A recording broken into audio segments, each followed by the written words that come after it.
بسم الله الرحمن الرحيم. سلام البنات، واش راكم؟ ان شاء الله كامل تكونوا لاباس. اليوم باذن الله جبت لكم كسره محشيه بعجينه سميد، راح تخرج طريه و ماشي يعني ماشي الاستيكي، راح تخرج رائعه جدا وبحشوه رائعه. شوفوا هنايا عندي سميد رطب، عندي 3 كيلات، والرابع الرابع نصه سميد ونصه فرينه.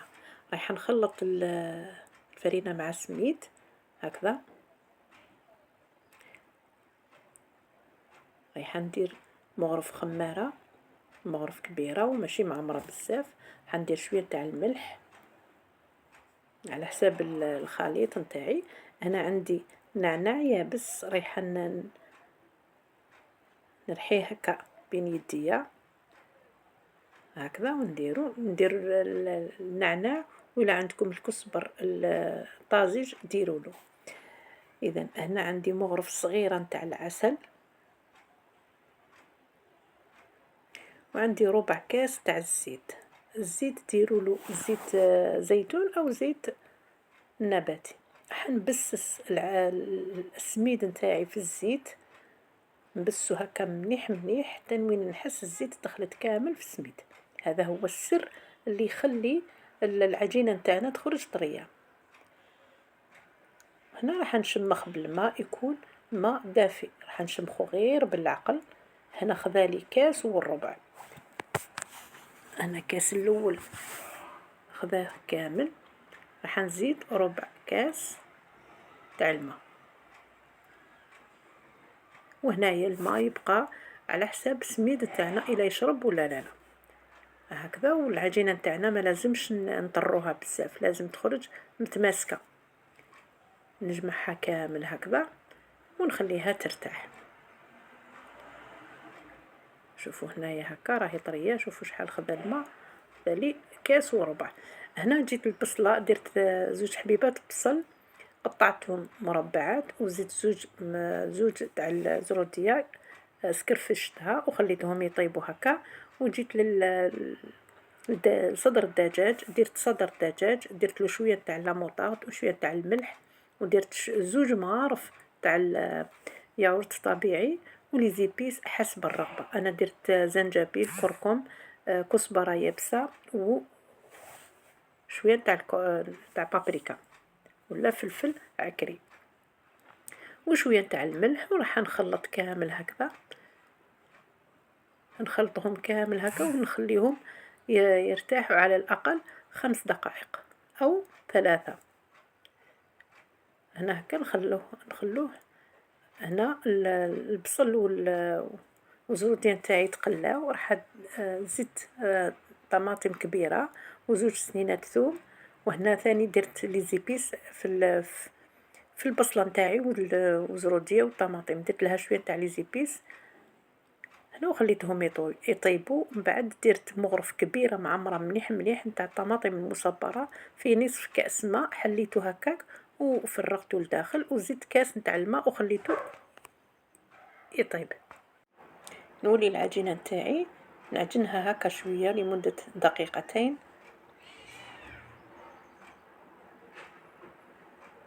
هكذا هكذا. من بعد نقطعها الى كريات صغار على حساب الطاجين تاعكم. نصقمهم كامل هكا، لازم يكونوا الكريات كامل متساويه، قلت لكم على حساب الطاجين نتاعكم. شوفوا هكا نصقمهم كامل.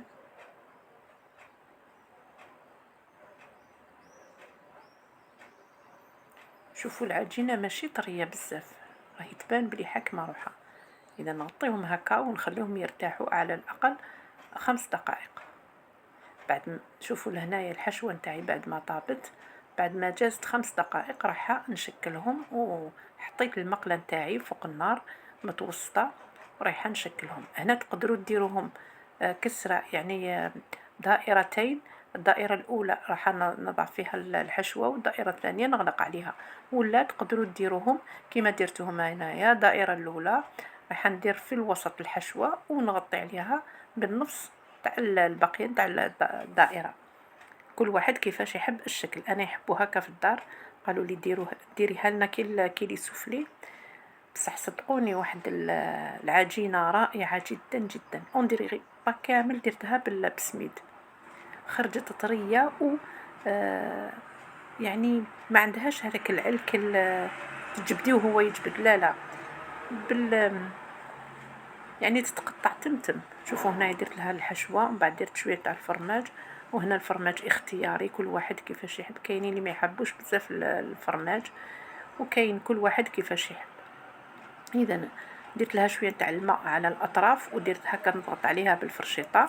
كما قلت لكم الطاجين تاعي راه خليته على الوسط على نار متوسطه، وبديت حطيت هكا الحبه الاولى راح تمتم. هنا نسيت ما قلت لكمش الطاجين درت له شويه برك نتاع الزبده. راح نزيد الكريه الثانيه. انا راح تكملوها تمتم، يعني واحده تطيب لكم وانتم تجبدوا هكا، ولا انتم اللي تطيبوا، يعني واحد اللي يعاونكم مليح. سينو طيبوا نتوما او ميم طون حتى ولا توجدوهم، توجدوا كامل كريات هكا وتعمروا وديروا وطيبوا. شوفوا هنايا الحشو على حساب كل واحد كيفاش يحب. كاين شي العباد يحبوا الحشوه بزاف، وكاين الاخرين لا يقولوا لك برك جست شويه برك هكذا. وندير الفرماج هكذا. شوفوا هنايا بعد ما طابت راح نزيد هنايا هكذا، نديرها الفرماج كيما حبيتو، يعني ديروا واش حبيتو. كاين بعد كي تطيب كاين اللي يديروا لي صوص، اللي يتباعوا هذوك لي صوص ولا مايونيز لداخل هكذا. ونضغط بالفرشيطه مليح ونديرهم يطيبوا هكا. كل ما نطيب وحده ونزيد الاخرى حتى نوين نكملهم كامل. وعلى بالكم خرجوا لي ما شاء الله ما شاء الله، خير من لي سوفلي وخير من، يعني ما انتظرتش النتيجه تخرج هكا بسميد. هنا راح ندير لكم وحده نتاع يعني كسره وحده. راح شوفوا هنايا جبت كوريه وحده جبتها، وما لازمش تكون رقيقه مليح. من بعد درت شويه تاع الحشوه وشويه فرماج وشويه فرماج رابي. راح ندير شويه تاع الماء على الاطراف، من بعد نغلقها بالكوريه اللي جبتها الثانيه. شوفوا هنايا هكذا. حبيت برك نوري لكم هكذا. بصح هما لا قالوا لك كي ديريها لنا بحبه وتغطيها بالنص راح تخرج لنا خير وخير. شوفوا هنايا نحكام الاطراف الزائده باسكو المقله نتاعي صغيره على شوفوا هكا. ونضغط عليها كامل هكذا ونديها تطيب. هنا النار لازم تكون كما قلت لكم متوسطه. هنا دبروها غير هكا شويه ومن بعد نقلبوها. شوفوا هنايا بعد ما كملتهم كامل، هذه هي الكسره اللي شوفوا هنايا بعد ما كملتهم كامل راح نحل لكم الحبه تشوفوها. شوفوا من الداخل، يعني من الفوق تتقرمش ومن الداخل طريه. شوفوا هنايا. اذا شهيتكم في الجنه، وما بقى لي غنقول لكم دمتم في رعايه الرحمن، والسلام عليكم ورحمه الله تعالى وبركاته. سلام.